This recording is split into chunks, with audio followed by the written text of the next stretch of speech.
Hey Math Brains, it is so good to see you today. We are going to do some story problems. You know that's one of my favorite things to do.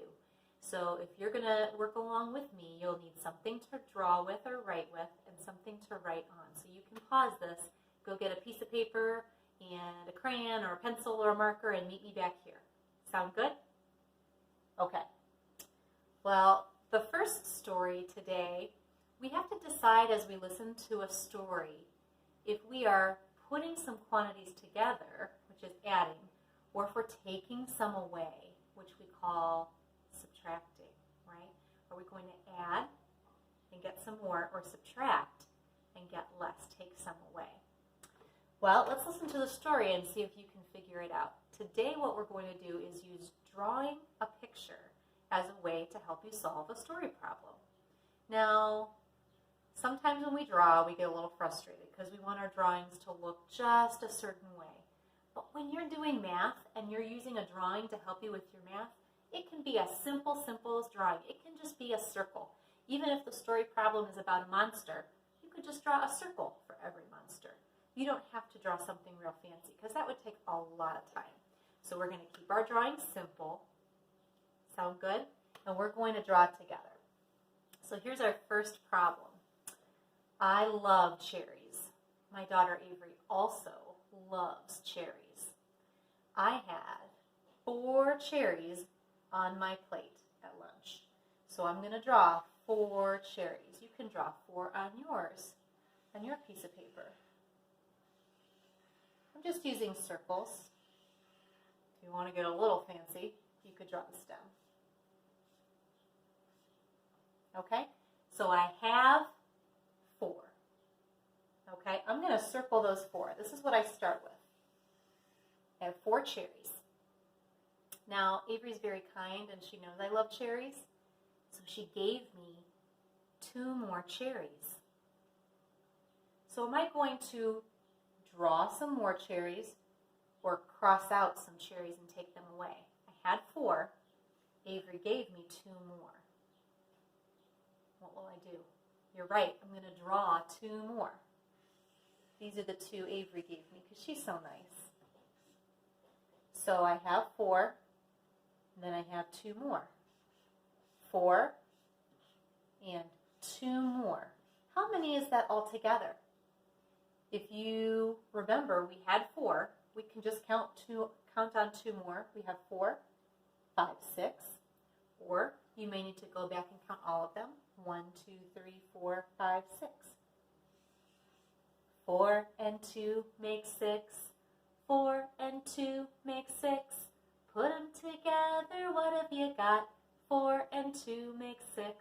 Now the most important thing to remember is we were adding more. So we're going to draw 2 more. Your picture should show what's going on. Air 5, nice job. Now you can flip your paper over, find a new space. You can just do little papers, but I did a big one so that you could see. All right, next, this next one is about grapes because I love to eat grapes too. Did you notice Mrs. Delaney just loves eating different things? And that's fun for math too.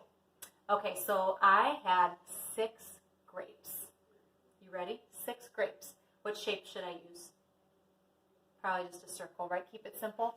1, 2, 3, 4, 5, 6. I had 6 grapes on my plate. I walked into the kitchen to get some water, and while I walked away, CJ ate 2 grapes off of my plate. He ate them. They're gone. Let's see. Would I be drawing more grapes, or would I be crossing some out to show that they were taken away? Are we adding, or are we subtracting? Bingo. When CJ ate those 2 grapes, that tells us subtracting. We're subtracting. So we're going to take it away. How many did he take away? 2. So we had 6 grapes. I had 6. CJ took away 2. 6, have 6, take away 2. How many are left?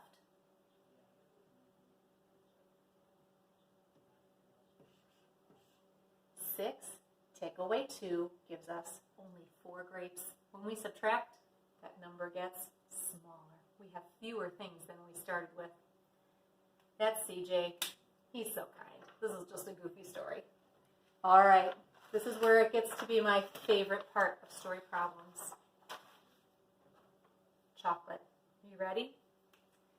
Okay, now this shape, I'm going to get a little fancy with this shape, but not super fancy. We're going to start with 3 chocolate chips. I had 3 chocolate chips. So chocolate chips, if you want to start with a point at the top, and then you just kind of curve down, go across. You could even just make a triangle. That's what I'm going to do for the rest of mine, because I want to make sure I'm not spending too much time on my drawing. I'm really doing the thinking. So I had 3 chocolate chips. So 1, 2, 3. They don't look exactly like chocolate chips, and that's okay. When I'm doing my math drawing, I just want to remember how many. That's the most important part. So I had 3 chocolate chips. And then Josh gave me 4 more. Wasn't that nice? So I have 3. Josh gave me 4 more. Do I need to draw more chocolate chips or cross some out to take them away? I had 3. Josh gave me 4 more. What should I do? Yep, I'm going to draw 4 more. So I had 3. This is what I started with. I'm going to draw 4 more. 1, 2, 3, 4. Running out of space. 3 and 4. How many do I have all together? 3 and 4. Can you tell just from the fingers, from the finger patterns? I'll let you think a minute. I bet you already have it. We can count all the way across, or we can start with 3. We know this is 3, 4, 5, 6, 7. 1, 2, 3, 4, 5, 6, 7. 3 and 4 make 7. 3 and 4 make 7. Put them together, what have you got? 3 and 4 make 7. Awesome job, math brains. Now you know with chocolate I usually end with subtraction. So let's do this. What if I have 7? Here's my 7. And I eat 7 chocolate chips. What happens then? I have 7. I eat 7.